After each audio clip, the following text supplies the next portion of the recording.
Okay guys, I thought I'd do a nice little video about a couple of little tools that you or I would use when we're trying to do system administration on the road, whether you're on holidays or hopefully not working on holidays, but if you're on holidays or you're at one client site and something happens at another site and that sort of thing. So I've basically been inspired to do this. I just got a new phone yesterday. It's the S6.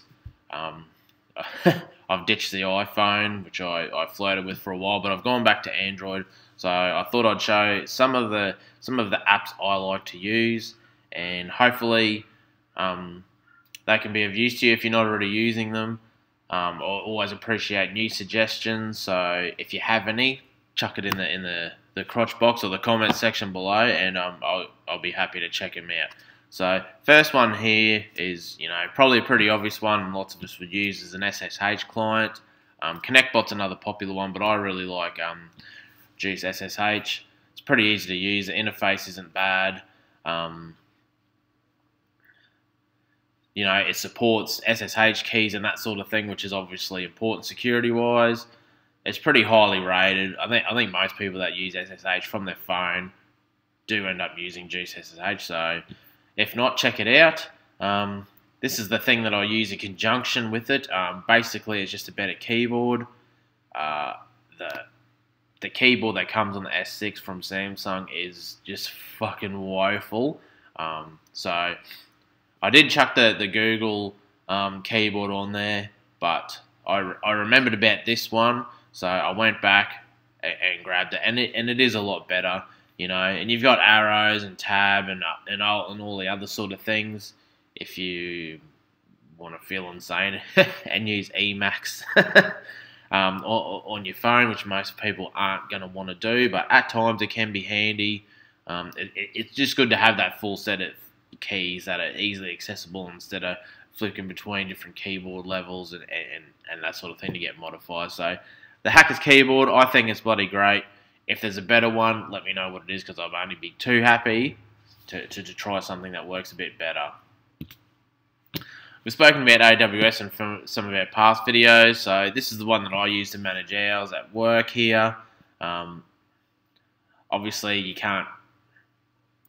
There's limitations around creating new instances and that sort of thing, but for the basic on the road, this isn't bad. Obviously in conjunction with your SSH client, so you can remote in. I think it's a good thing. And if you're like me and you sometimes have to admin Windows boxes, check out the 2X client for RDP. It's pretty good too. Most of my personal virtual servers are in DigitalOcean. This is the app that I use. I don't know if there's a better one. If there is, certainly let me know. You can do all the basic things, reboot, shut down, all that sort of thing, snapshot it, all and that. So it's not the best. I'd still like to be able to, and I haven't played this long, so I could be wrong, but I'd like to be able to create droplets on the go if I need to do anything. You can see here, it does all SSH key stuff as well, so nice and secure, not bugging around with passwords. Fing's a set of network tools, and it is pretty bloody good. A lot of people bitch about the UI, but it is what it is. If you don't like it, make something better, and I'll use that. So lots of all the sort of LAN tools you can see here. There's absolutely heaps. I'm not going to read them all out. It's quicker for you to just go check it out. It's on the iDevices as well and supports Retina display. So you got an iPad or whatnot. Give it a whirl. ActiveDir Manager. Now I haven't reinstalled this yet. I have to admin Windows boxes, so this is a useful thing for me. Supports TLS as an SSL. It is what it is, but it's something that is pretty handy for me, and something that I end up having to use. The screenshots it's showing a really old version of Android. It functions, but it's not outstanding. Again, you got a better suggestion, let me know. And these two are probably, you probably want both, using FTP or Samba. You can upload files, rename, download, and all that sort of thing. What you would expect from clients or applications to do this sort of thing. So, speaking of FTP, whose decision at Apple was it to make FTP access from Finder read only? That is just the dumbest the dumbest thing I've ever thought of. I mean, if it was just unauthenticated guest access, sure.